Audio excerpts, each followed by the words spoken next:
नोएडा से जहां पर बारिश से सेक्टर 18 मार्केट में जलभराव हो गया है। मार्केट में जलभराव से प्राधिकरण की कार्यशैली पर सवाल खड़े हो रहे हैं। करोड़ों के विकास कार्यों के बावजूद मार्केट जलमग्न है। मुख्य सड़कों पर जलभराव से लोगों की परेशानी बढ़ी हुई है। पिछली बारिश के दौरान सीईओ ने तय की थी जिम्मेदारी, जलभराव के लिए सीनियर मैनेजर जिम्मेदार, ये सीईओ ने कहा था। और इस वक्त की स्थिति क्या है, आप तस्वीरों के जरिए देख सकते हैं। सेक्टर 18 मार्केट की स्थिति है जहां पर हर तरफ पानी ही पानी भरा हुआ है। हमारे सहयोगी अमित हमारे साथ जुड़ चुके हैं। अमित, दावा किया गया था कि सब कुछ ठीक ठाक हो जाएगा। पिछली बार सीईओ ने कहा था कि अगली बरसात तक आप देखिएगा सब चकाचक रहेगा, लेकिन हम देख रहे हैं यहाँ तो पानी पानी हर तरफ।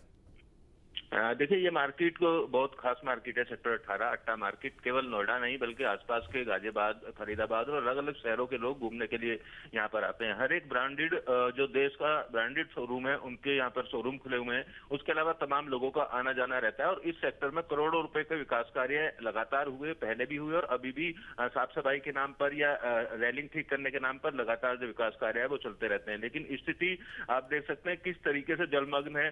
ब्रांडेड शोरूम तक अगर कोई सामान खरीदने के लिए जा रहा है या किसी दुकान पर सामान खरीदने के लिए जा रहा है तो उसको पानी से होकर गुजरना पड़ रहा है। तमाम दावे किए गए थे। पिछली बरसात के दौरान कई जगह हमने पानी जलभराव दिखाया था। उसके बाद सीईओ सख्त हुए, कुछ निचले स्तर के अधिकारियों पर कार्रवाई की गई वेतन रोकने जैसी, और ये कहा था कि अगली बारिश में अगर जलभराव होता है तो जो बर्गर सर्कल के सीनियर मैनेजर हैं उनके खिलाफ कार्रवाई की जाएगी, उनकी जिम्मेदारी तय की जाएगी। फिलहाल अब देखना होगा। आज की अगर बरसात की बात की जाए तो सुबह के वक्त वाली बारिश में कई जगह अंडरपास में पानी भरा हुआ मिला, एम्बुलेंस तक डूब गई। शाम की बारिश की अगर बात की जाए तो पूरा इलाका नोएडा के अगर अलग अलग सेक्टरों की बात की जाए तो इसी तरीके की तस्वीर थी।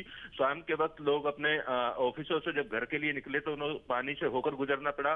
जो पब्लिक ट्रांसपोर्ट, ई रिक्शा जैसी चीजें हैं वो भी नहीं चलती हुई दिखाई दी और तमाम लोग पैदल ही इन रास्तों से निकलने के लिए मजबूर रहे। अब जो दावे किए गए थे अधिकारियों की तरफ से बरसात से पहले करोड़ों रुपए के टेंडर दिए गए नालों की सफाई को लेकर और नालों की सफाई लगातार होती रहेगी, इस तरीके के बयान दिए गए थे। उसके बावजूद भी अगर सेक्टर 18 अट्टा मार्केट के नाम से जाना जाता है, मिनी कराट प्लेस भी इसको कहा जाता है, अगर सेक्टर 18 के ये हालात हैं तो शहर के हालात आप समझ सकते हैं। अगर किसी पिछले इलाके में पानी भरता है तो एक बार को कई तरीके की जो चीजें हैं अधिकारी कह देते हैं, लेकिन काफी पोष इलाका है। यहाँ पर जलभराव ने सीधे तौर पर प्राधिकरण के तमाम दावों की पोल खोली है। बहुत शुक्रिया आपका हमारे साथ जुड़ने के लिए और जानकारी हम तक पहुंचाने के लिए।